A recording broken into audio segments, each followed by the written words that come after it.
Well, good morning. Everybody's hearing me well? Yeah, great. Welcome to this talk about Brexit. This early Friday in March. My name is Kjetil Evjen, and I have two interesting scholars with me today. First, Sissel Rosland from, if I get the name right, the Western Norway University of Applied Sciences. She's an historian and an expert on Northern Ireland. And also Hakan Sicakkan from University of Bergen, comparative politics, who is an expert on European politics, European Union, and Great Britain. Not Great Britain. Not really. No. European Union. European Union. The background for this particular date is that, as probably quite a few of you know, 2 years ago, Article 50 was invoked, and the plan was that within 2 years, ending today, Brexit should go through. Either a soft, negotiable Brexit, a hard Brexit, or, as probably quite a few hopes, that the whole thing should be cancelled and there would be no Brexit. And the latest turn of events, the whole thing was postponed even more. So this date, 29th of March, isn't as exciting as planned, but still interesting. So I would like to start by asking you, Hakan, the simple question, how did we get here? Well, good question.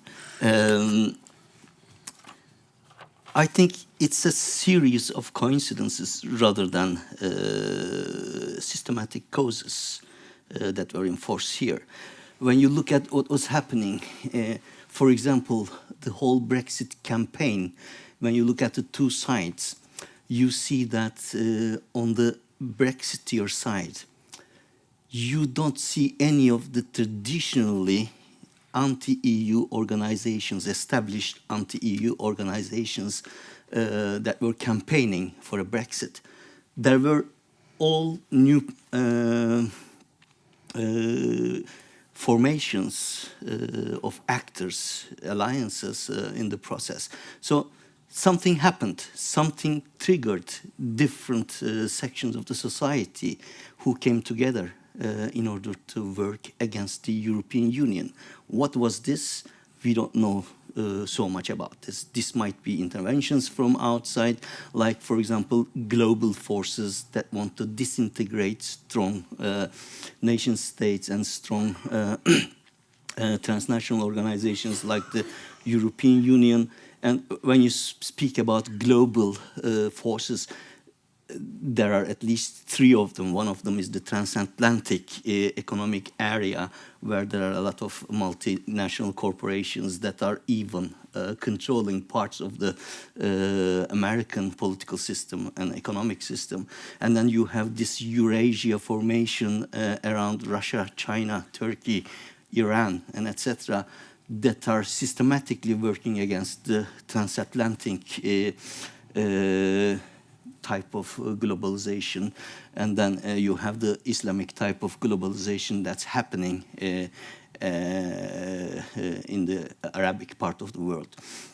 So everybody has all of these three transnational formations or types of globalizations have an interest in weakening the political systems that already exist.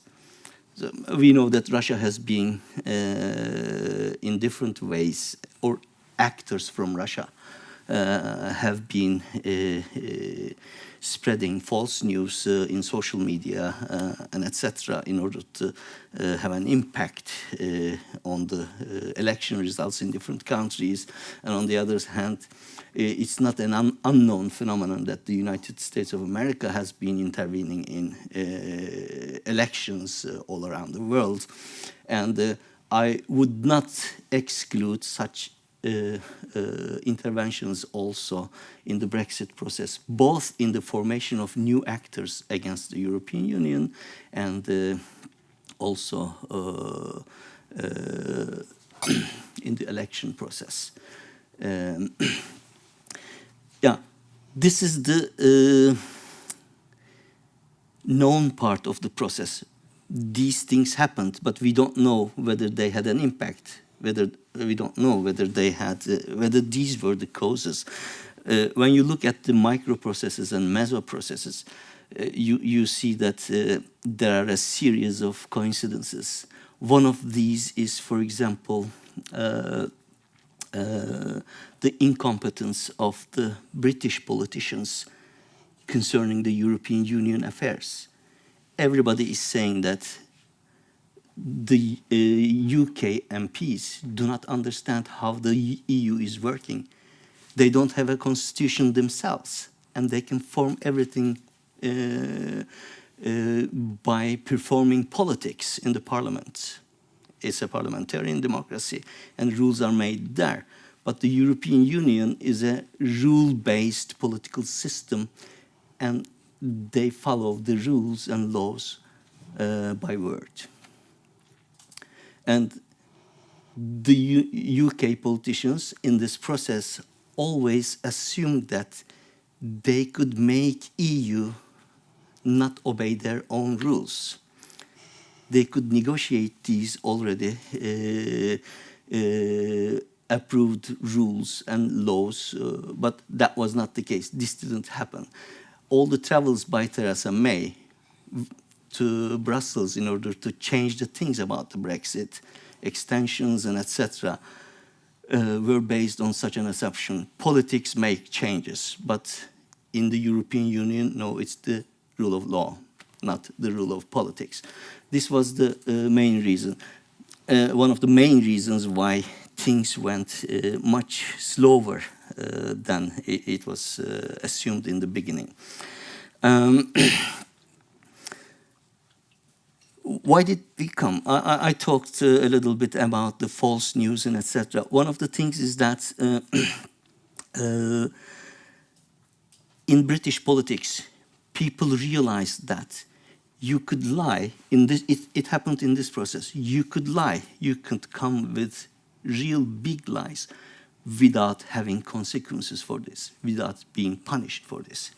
There were many lies on both sides, but the experts that we spoke with in London a few months ago, they are saying that the Brexit side was coming with the biggest lies and the most unbelievable lies, and they were repeating them, and as they are repeated, they become more believable for the people. Also, when you speak, when you go to a bar, speak with people, you will see that many people think that they were deceived by the Brexit side. So there's also this part of the thing. One of the reasons why we came here is the lies, and the lies in politics were not punished somehow. If I can interrupt. If there are two things here. First, why did they lose the election? That's the first part, and you made a few interesting points there. And secondly, in these 2 last years, why haven't they been able to fix it? You made a point about different political cultures, but they have 2 years to try to fix this. Why haven't they managed to get together? Do you have some input on this?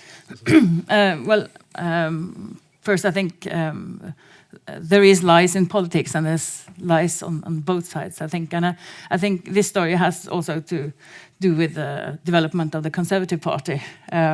Obviously, the United Kingdom hasn't been the most enthusiastic member of the European Union for a long time, and then you have these new organizations like UKIP mobilizing, and this obviously sets in motion some processes within the Conservative Party that is a huge coalition, and you have a lot of for a long time have a lot of Eurosceptics in the Conservative Party, and and as this mobilization of UKIP started, and obviously there's a wide range of structural changes that help this mobilization.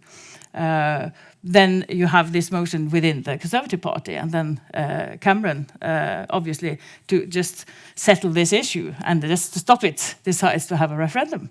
And I think there's no one that thinks that he even thought for a minute that it actually could be a vote for Brexit when he started this.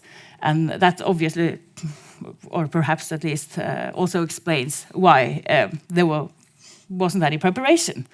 Because they decided to have a referendum, and he hoped that it would settle the issue and that would stop the Brexiteer wing, and that systematically were undermining his leadership.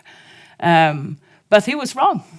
He was wrong, and here we are, and you have a Brexit vote without any preparation, without any discussion about what is it going to mean. And then Theresa May comes along and says that Brexit means Brexit. But what is that? And it's obviously Brexit means anything that you want it to mean at the moment. So I think you have to start also this narrative with the power struggles within the Conservative Party, because that was the reason why there was a referendum in the first place. And I think we can see, if you open the newspapers today, you can see that it is still to a large extent about also the power struggles within the Conservative parties. But this is a question for both of you. There was UKIP arguing for Brexit, and there was a large part of the Conservative Party arguing for Brexit. But the Labour Party and the Liberal Democrats, how did they react to this election campaign? What were their obviously, the Labour Party is now most of the leaders, most of the MPs in Labour would say that they were against Brexit. Some of them actually are supporting Theresa May still, but that's not that many. But then obviously within the Labour Party, that is also a huge coalition. You would have all kind of politicians, some of them who would be really Eurosceptics, like for example Jeremy Corbyn, the leader, that used to be very Eurosceptic, and then you have a wing that was really Eurosceptic. But obviously they have tried to water down this attitude, and as of the moment, most of them would support the customs union, that is the Labour preferred option for Brexit. So obviously there is a power struggle, and that comes upon the power struggle in the Labour Party within Jeremy Corbyn and his supporters on the left side of the Labour Party, and the majority of the MPs that would be more to the centre or to the right. So this kind of the Brexit debate enters this kind of power struggles within the Labour Party as well, and mixes it up. Yeah. The last few days has been quite confusing for me, at least. So Hakan, could you try to give a brief summary of what has happened the last week? The last week, what are we talking about? The last week... the layman's of the votes and the voting in the parliament. And those 8 alternatives that were voted on a few days ago. The thing is that the British Parliament has always voted against all the proposals. And this is one of the predictable things in the process as well. Whatever you propose, they will vote it down. And all these alternatives that the government or proposers came with were actually not all of them, but the majority of them were measures that could not be decided by the United Kingdom alone. They are always holding the European Union processes and the political system outside their thinking, and they're voting and voting and think that they could make a change in the whole European Union by voting in the British Parliament. This has been the whole process. Now, what happened where we are now is that almost all alternatives were voted down, and two alternatives got reasonably high votes. One of them is holding a new referendum, and the other one is a sort of soft Brexit, keeping the United Kingdom within the frames of the customs unions, and I guess also the European Economic Cooperation, EEA.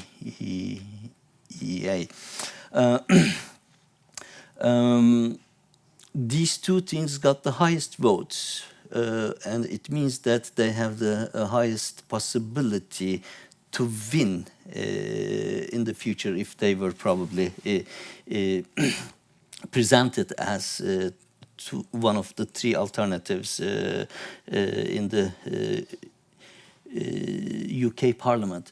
The thing here is that none of the proposals have a majority in the Parliament, and knowing this, Theresa May has hoping that if they come to a point where the whole system becomes desperate about making a decision, they will vote for her deal. And then she will come out of this with victory. But this did not happen either. They are going to make a new effort tonight. No, at 2 o'clock today, British time, I guess. And if the British Parliament does not vote for Theresa May's deal, there are two possibilities. One of them is hard Brexit, just leave without a deal. And the second one is that the United Kingdom can ask the European Union to extend the membership period of the UK until UK can decide about how to go about the Brexit. This would mean then that the United Kingdom would have to participate in the coming elections, because the United Kingdom cannot, European Parliament elections. No country can stay in the EU without participating in the European Parliament elections. So, and then this might create some problems on the Brexit side, because they will conceive this as a humiliation. Although we are on the way to Brexit, we have to vote for a political system, in a political system that we are not supposed to be in, that we don't want, but we are forced to do that. That would be a humiliation. So the things that happened in the last week were a continuation of what happened before. A series of votings, everything is voted down, and there are still the same alternatives on the table, but one of the things that happened is that Theresa May tried to exclude the internal party leadership issues by saying that she would step down if the deal is accepted. So there was a group in Tories, you know this better than me, that look at this process as a means of obtaining more power and coming to the leadership of the Conservative Party. She sacrificed herself in a way in order to get the deal accepted. We don't know whether it's going to happen now, today, or not, but my hunch is that it's not going to happen. Because at the end of the day, the parties are voting for the British sovereignty now. They are getting more and more conscious about how the EU functions. They are starting to understand that they cannot change the things in the European Union by voting in the British Parliament, and I think that they will not accept the deal. What's going to happen is then that the alternatives will be reduced to extension of the British membership, not remain. Remain might be an option a long time after that, or a hard Brexit. That's where we are. Yeah. Can I add another dimension to this? Because I agree very much in your version of this. But from a British political perspective, it is also very interesting that in this process of having all these indicative votes, the Parliament took power in a way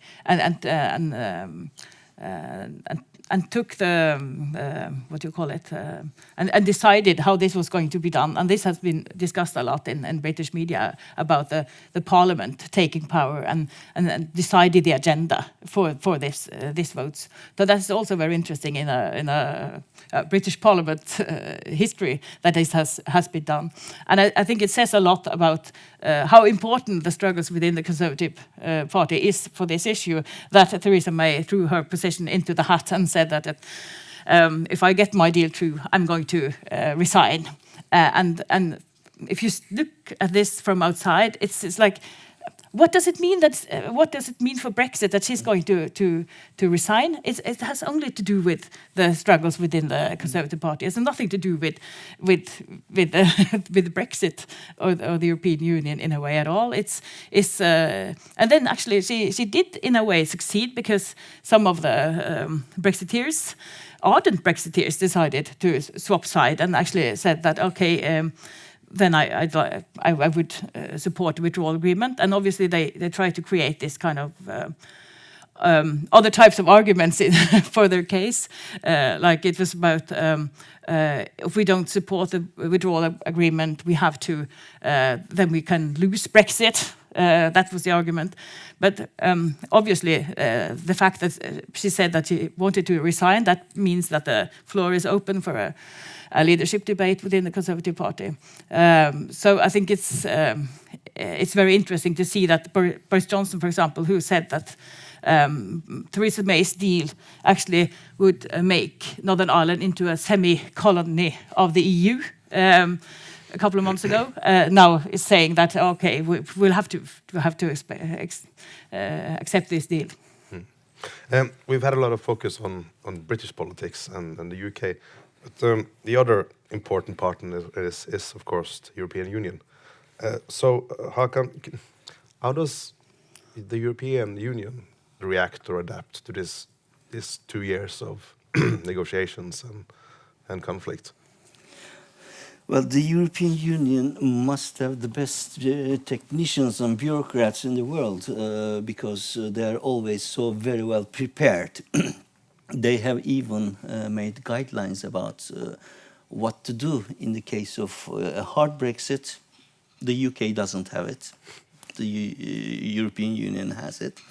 The thing is that both sides are going to be affected severely if there is a hard Brexit.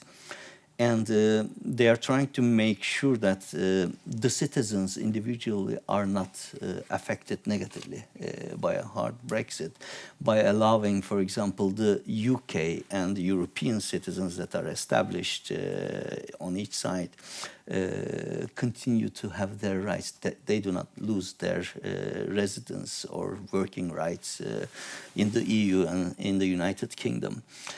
This is one of the things that they are trying to do now. Now, for the EU, consequences for the EU are spoken very little about in this process, and it's because the European Union is not speaking so much about this, at least not with many mouths. And the United Kingdom is very self-centered, talking about the consequences of Brexit for the United Kingdom. What's going to happen to the European Union is that they're going to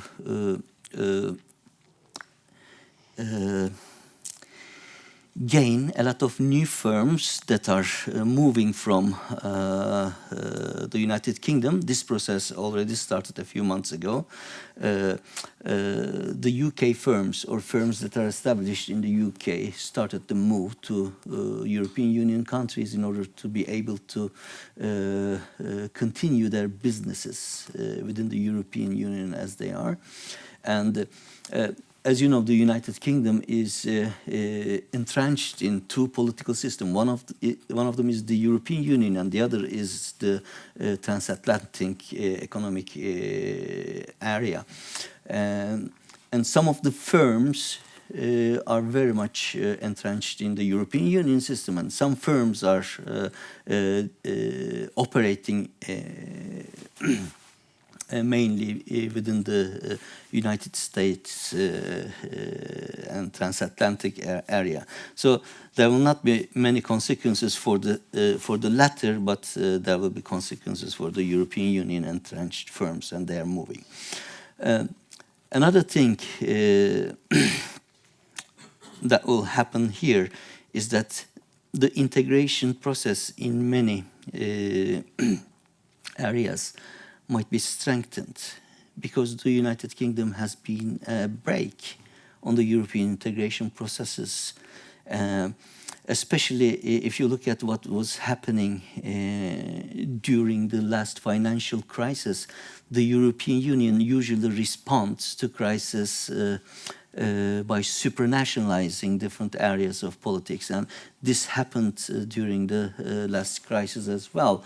For example, after the crisis, the European Union countries decided that the European Commission could control the budgets, annual or periodic budgets of the governments, before those are approved by the national parliament. So this is an almost unimaginable transfer of power from the nation-state level to the supranational level that happened as a consequence of the crisis. Instead of giving more sovereignty to states, the European Union solves the problems by getting more power.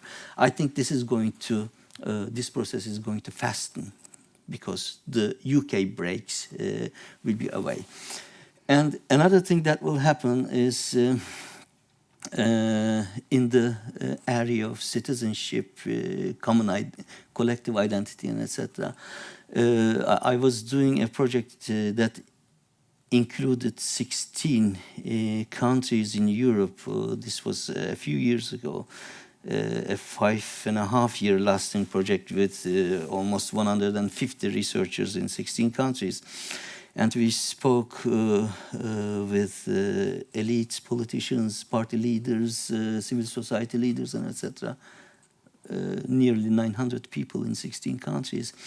What they were telling us about the European identity, the development of European identity, is that the multiculturalist model of the European Union that included the levels of national identity and the European identity, and these are not being in conflict, and etc. This is adopted from the UK citizenship model, and this dominates. For example, the French and German elites were opposing very harshly against this British multicultural model that became dominant in the European Union. And Britain, the United Kingdom, was very successful in talking the European Union into this model during that process. This is also going to be lost.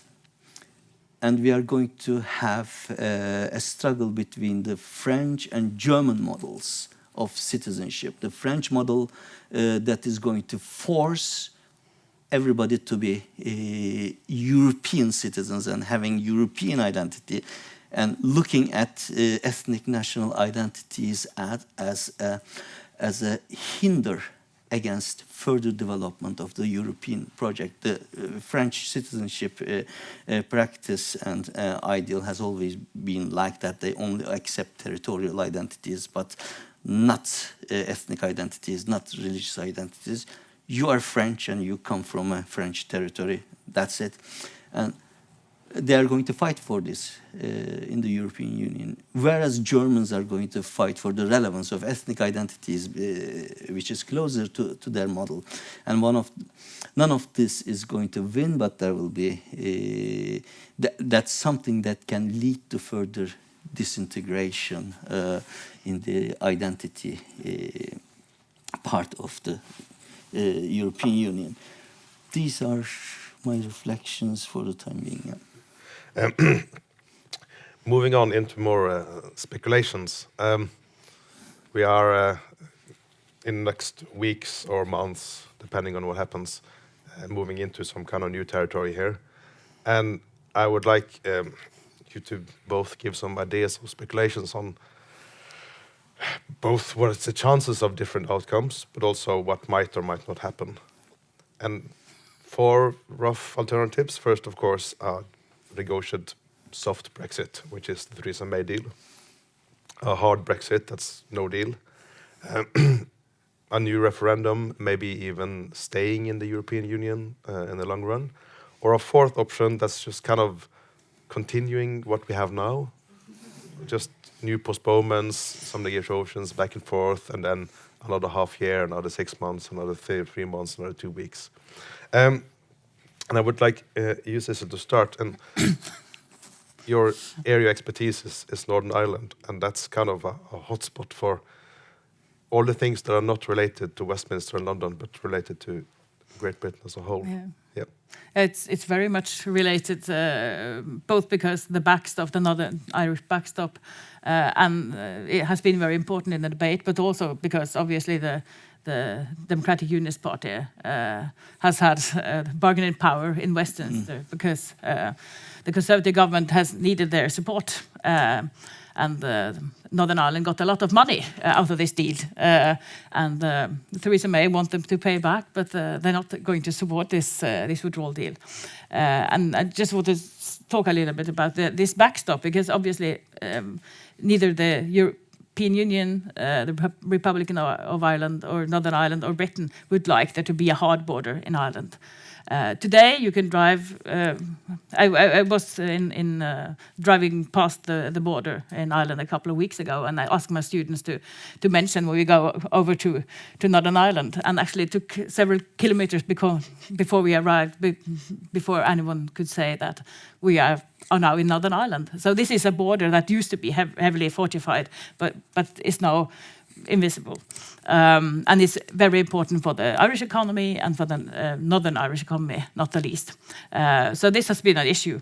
But the problem then has been what to do with this border, because they haven't got at the moment any, there's a lot of talk of technology resolving this issue, but no one has pinpointed what kind of technology it could be. So thereby, Theresa May first created a backstop that was kind of an insurance policy that if Britain and the UK and the EU hadn't really resolved the free trade agreement issues, first she decided that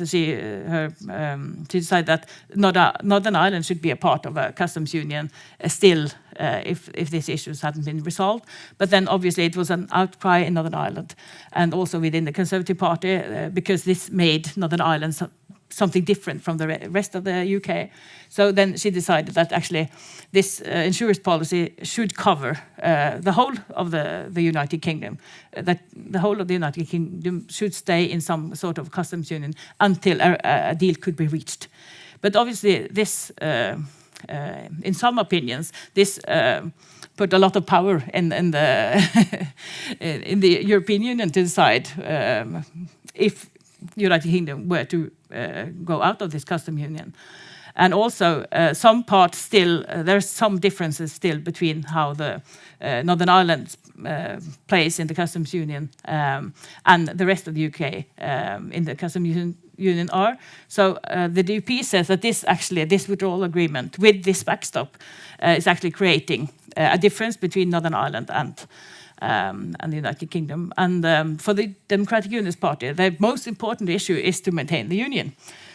So they are voting against this agreement, or this withdrawal agreement on that basis. But the interesting thing is also that the majority in Northern Ireland actually voted Remain, but are represented by a rather hardline Brexiteer party. And at the moment, there's never been as ardent discussion about Irish unity than it is at the moment in Ireland. I never expected to see this coming as high on the agenda and actually being talked about as a possible outcome of all this. Not in the short term, but in the longer term. And also a lot of even unionists have asked for Irish passports the last period, because it would be easier. So I think a hard border and Brexit would actually perhaps kickstart this debate about Irish unity, and also obviously the similar process in Scotland with the SNP campaigning against Brexit, and obviously going to use this issue in their campaign for a new referendum on Scottish independence. So this could, in the long term, this debate could very well be the first part, or the initial phase of the constructing of the United Kingdom as a whole. Obviously, this is not going to go fast, and it might not go there, but it might also go there. But in the short term, I think with these different outcomes and the likely scenarios for the first months now, it's really difficult to speculate. I wouldn't set any money on any of these options, because it's so difficult. I think in the Parliament, I think a soft Brexit would be the option that would have the most support overall. But that doesn't mean that it's going to happen, because there's a lot of internal struggles between the parties and within the parties, and so I'm not quite sure that we will go there. Perhaps the most likely is that we just continue to have new discussions, but obviously the EU would probably set a stop for that, because this can't go on forever. And as the EU leaders have said, United Kingdom has to decide what it actually wants. But I think the votes on the indicative votes had some interesting results, because there were many that supported the customs union, the Labour Party proposal, and also it was quite close in the discussion about having a new referendum. So, if I was going to put some money, I would put them on a soft Brexit. But I wouldn't put much money into this. But it's really, really difficult to say. It really is.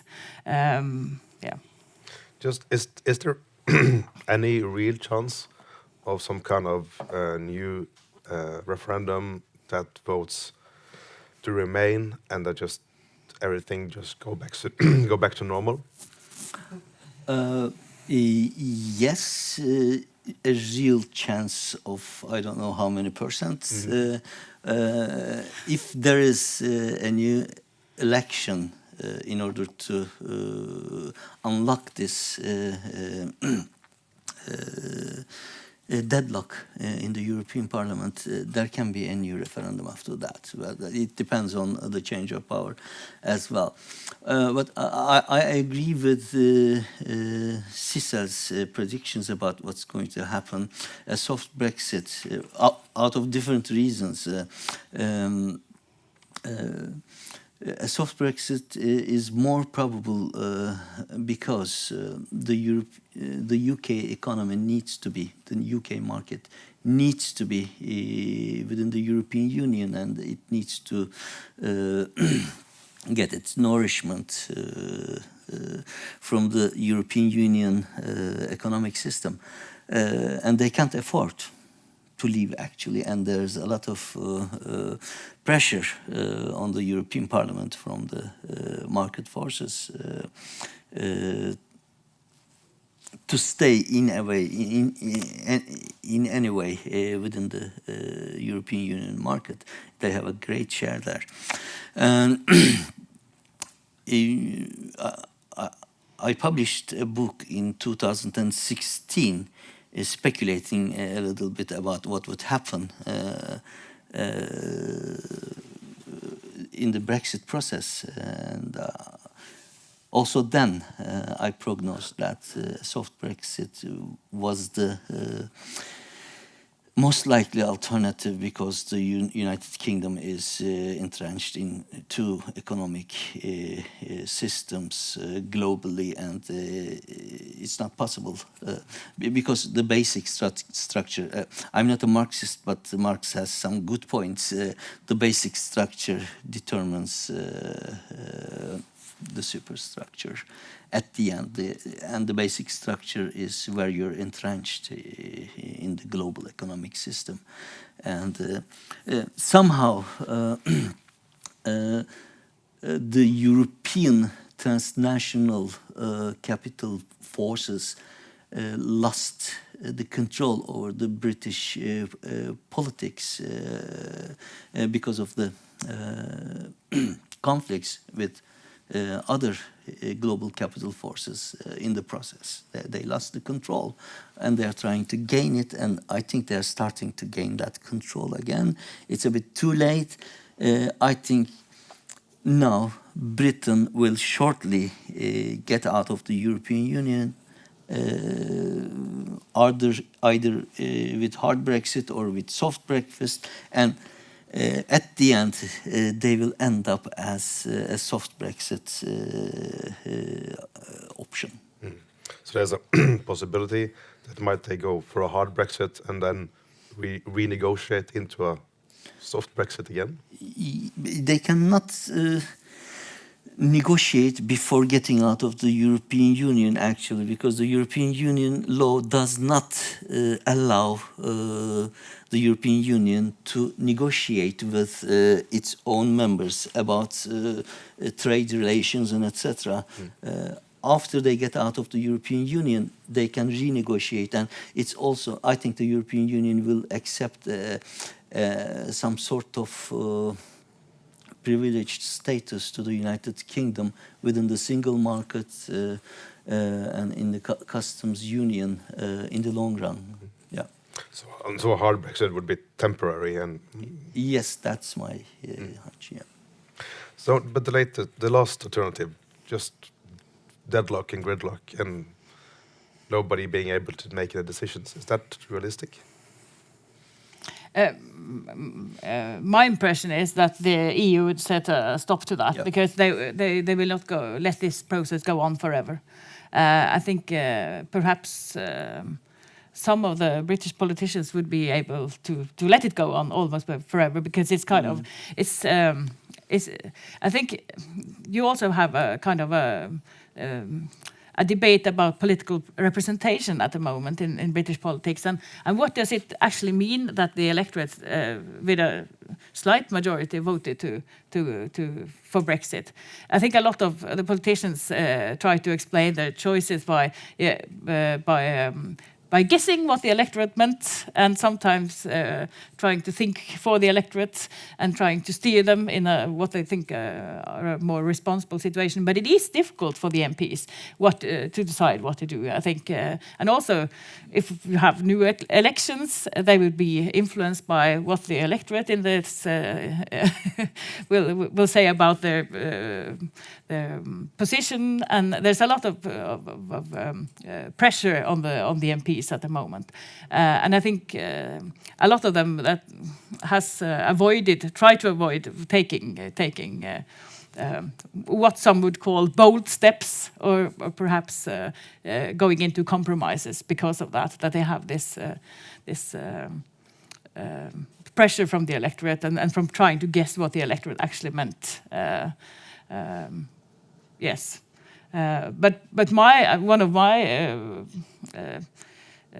largest worries would be about this hard Brexit solution would be the situation in Northern Ireland, because it's Northern Ireland has an extremely vulnerable economy. They need grants from European Union and from Britain, and even though it has been a long time since the Good Friday Agreement in 1998, the peace process is still underway, and at the moment the power sharing government in Northern Ireland is down. It's not working, and it has been so for over 2 years, and there's a huge distance between the DUP and Sinn Féin, that is the two largest parties, and this Brexit process obviously have made everything in Northern Ireland more complicated. But I think, I think the issue with economy, if the economy in Northern Ireland is going to be even worse, it's going to also become a problem for the peace process, because huge employment and struggles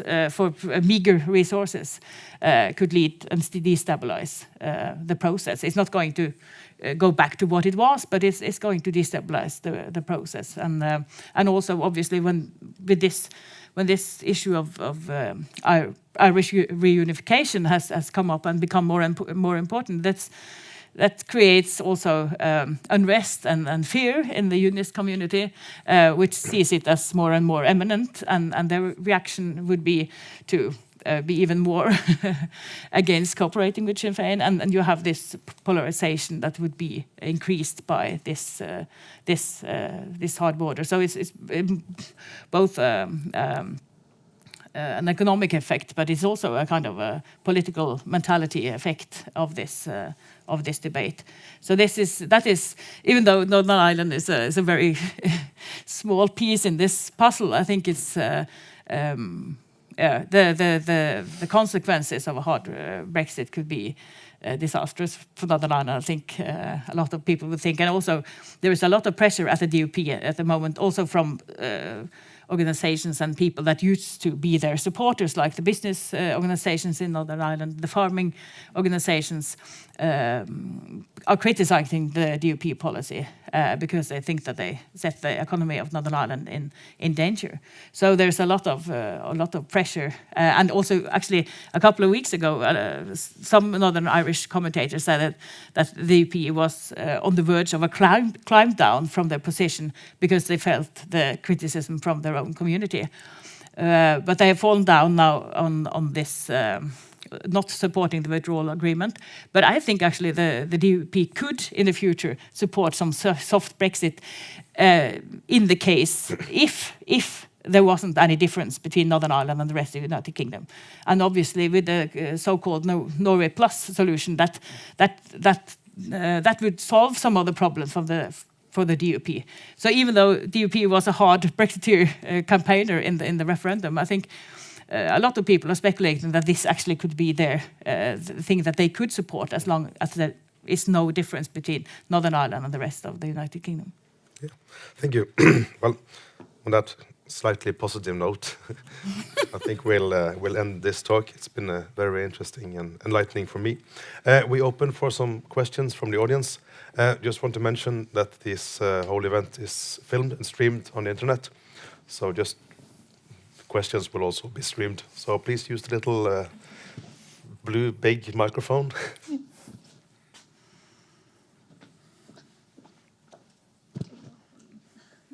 Okay.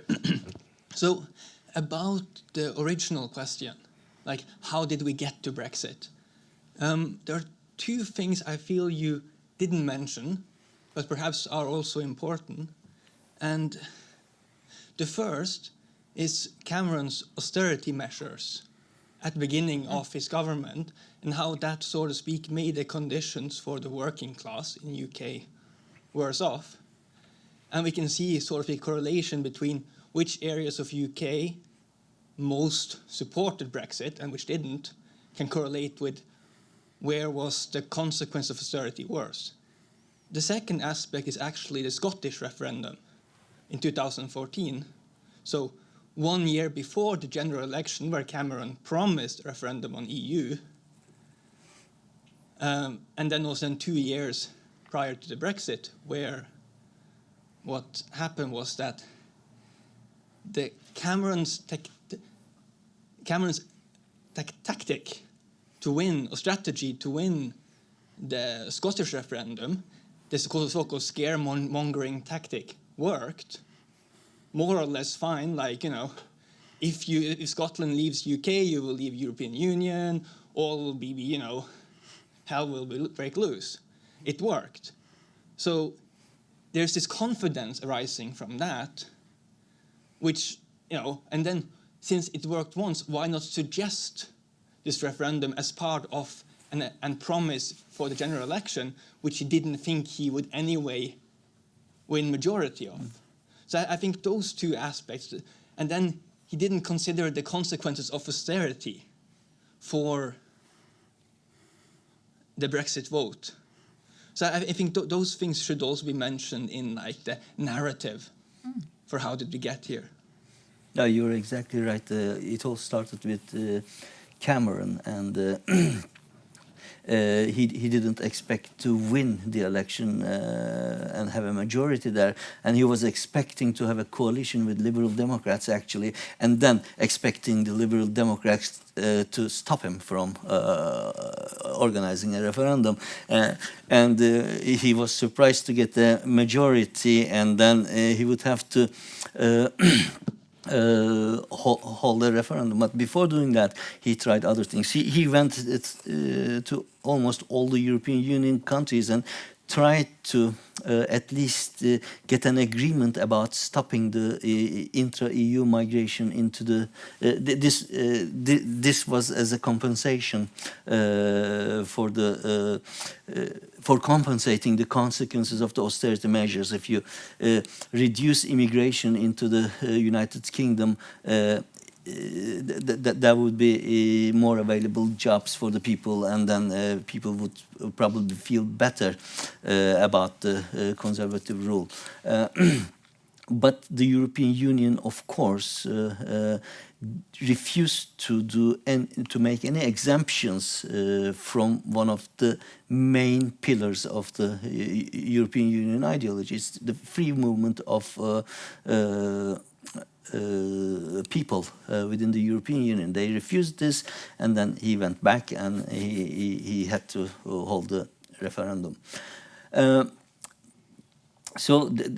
Yes, austerity measures that came as a consequence of the crisis, and the crisis was, for me, it's just a middle thing, not the main cause, but a middle thing that's caused by the global forces. This is one of the reasons not mentioned, at least in my approaches. Mm.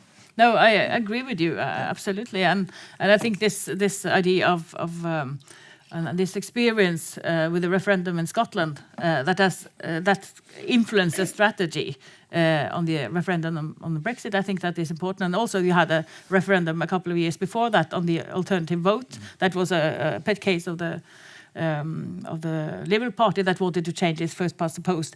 And so having referendums to just sideline troublesome issues, that has a history in a way. So I think, and also obviously the austerity measures influence the situation. It's difficult to say if Cameron misguided the situation or it's difficult to say how much it influenced the Brexit campaign, but and also I think obviously it's important to stress that a lot of the working class northern towns supported Brexit, but then again sometimes that can be a little bit exaggerated because some of the cities, the larger cities, they were. Some of them would be huge Remain cities, so it's not systematical. This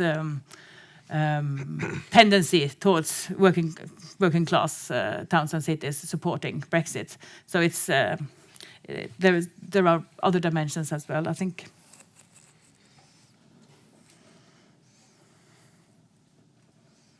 Could I have a little follow-up question? Yeah, related to this idea of who voted against. For you mentioned that there was a Remain majority in Northern Ireland and also Scotland. But there's also an important, if I remember correctly, about the age. The young generation voted overwhelmingly for Remain, while the pensioners voted for Brexit. So, in a time perspective, moving 2 years now since Article 50, and maybe a couple of years into the future, will this be just kind of will this shift even more? Is the youth still Remainers? There are some people who say that as you get older, you get conservative. So they are hoping that the proportions will not change because these youth are going to change their minds. But I wouldn't agree with that. At least not the majority of them are going to change their minds because they see what's happening and they see how they're affected themselves. They are in danger of not having jobs when they get to that age, etc. So this is not going to change. But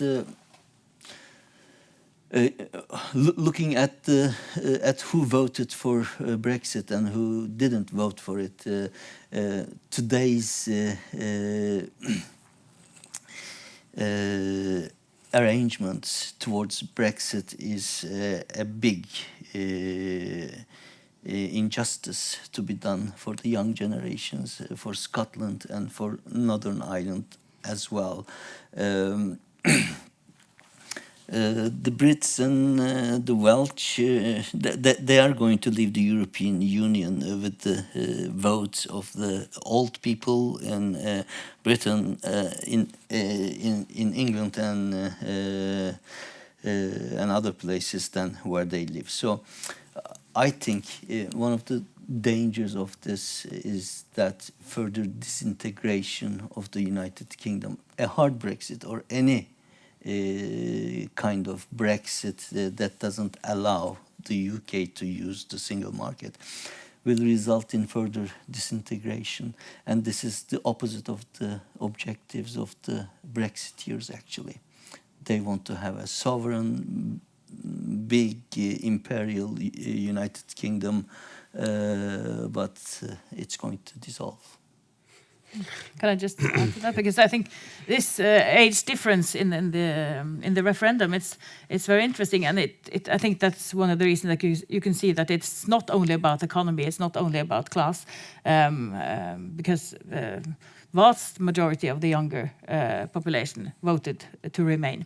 But I think actually it has also to do about changing identities. And I think the younger vision and ideas of British identity is very different from the older ones. And I think, as we can see from the politicians, a lot of them still have this old identity that we are the United Kingdom, everyone should dance to our tune, and all this. In the political rhetoric, you have had this really, really strange perceptions coming that the EU is of course we have going to have this and this and this and this and this, and the EU of course will accommodate us. It's kind of it's a sense of entitlement in some of the politicians that's really, really, I think, is strange coming from Norway, from a small country. It's really strange having this idea that everyone is going to facilitate your wishes, and obviously they haven't done so either. But I think the younger generation have another. Obviously, you can't generalize, but many of them would have another sense of what being British is, and would be less preoccupied about the old idea of empire and greatness, and have less problems with multicultural society, and they would have grown up in it, and it's very different. I think obviously you can't explain everything with identity. I think economy is very important, but I think it is an important issue as well, that they have another sense of what being British is. Yeah, I think that sums it up for today. Thank you very much to both of you. Thank you for showing up so early in the morning, and let's just hope that the British and the Europeans will sort this out eventually without a total breakup of both the European Union and Great Britain.